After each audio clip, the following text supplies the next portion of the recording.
Première lecture. Lecture du livre d'Isaïe.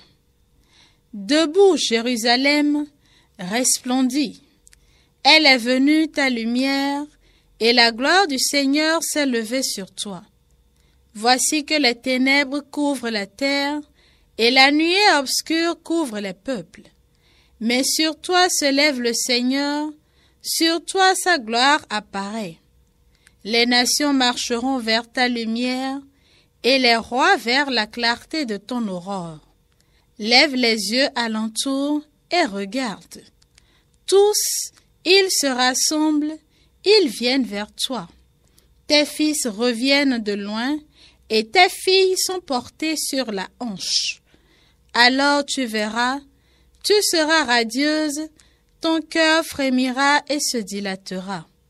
Les trésors d'au-delà des mers afflueront vers toi viendront les richesses des nations. En grand nombre, des chameaux t'envahiront, de jeunes chameaux de Madian et d'Epha. Tous les gens de Saba viendront, apportant l'or et l'encens. Ils annonceront les exploits du Seigneur. Toutes les nations, Seigneur, se prosterneront devant toi. Toutes les nations, Seigneur, se prosterneront devant toi. Dieu, donne au roi tes pouvoirs, à ce fils de roi ta justice. Qu'il gouverne ton peuple avec justice, qu'il fasse droit aux malheureux. Toutes les nations, Seigneur, se prosterneront devant toi. En ces jours-là fleurira la justice, grande paix jusqu'à la fin des lunes. Qu'il domine de la mer à la mer et du fleuve jusqu'au bout de la terre.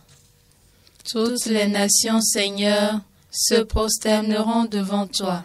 Les rois de Tarsis et les îles apporteront des présents. Les rois de Saba et de Séba feront leur offrande. Tous les rois se prosterneront devant lui, tous les pays le serviront. Toutes les nations, Seigneur, se prosterneront devant toi. Il délivrera le pauvre qui appelle et le malheureux sans recours. Il aura souci du faible et du pauvre dont il sauve la vie.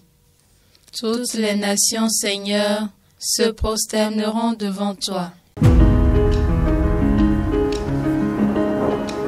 Deuxième lecture. Lecture de la lettre de Saint Paul apôtre aux Éphésiens.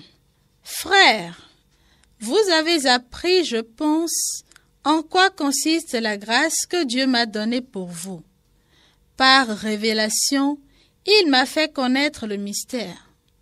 Ce mystère n'avait pas été porté à la connaissance des hommes des générations passées, comme il a été révélé maintenant à ses saints apôtres et aux prophètes dans l'esprit.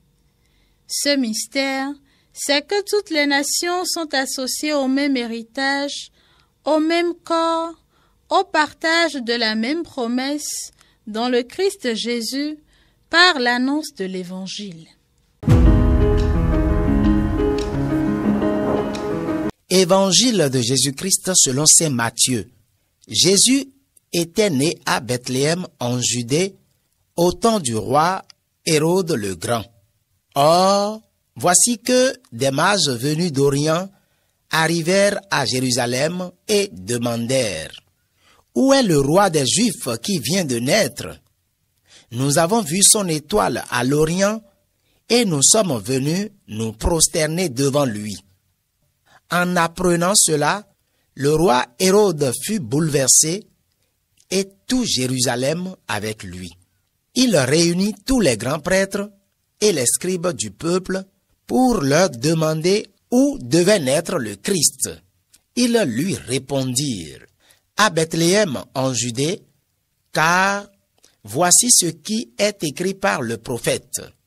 Et toi, Bethléem, terre de Juda, tu n'es certes pas le dernier parmi les chefs-lieux de Juda, car de toi sortira un chef qui sera le berger de mon peuple Israël.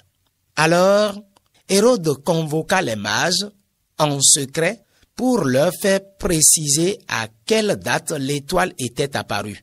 Puis il les envoya à Bethléem en leur disant, « Allez vous renseigner avec précision sur l'enfant, et quand vous l'aurez trouvé, venez me l'annoncer pour que j'aille, moi aussi, me prosterner devant lui. » Après avoir entendu le roi, ils partirent. Et voici que l'étoile qu'ils avaient vue à l'Orient les précédait jusqu'à ce qu'elle vienne s'arrêter au-dessus de l'endroit où se trouvait l'enfant. Quand ils virent l'étoile, ils se réjouirent d'une très grande joie. Ils entrèrent dans la maison, ils virent l'enfant avec Marie, sa mère, et tombant à genoux, ils se prosternèrent devant lui. Ils ouvrirent leur coffret et lui offrirent leurs présents, de l'or, de l'encens et de la myrrhe. Mais, avertis en songe de ne pas retourner chez Hérode, ils regagnèrent leur pays par un autre chemin.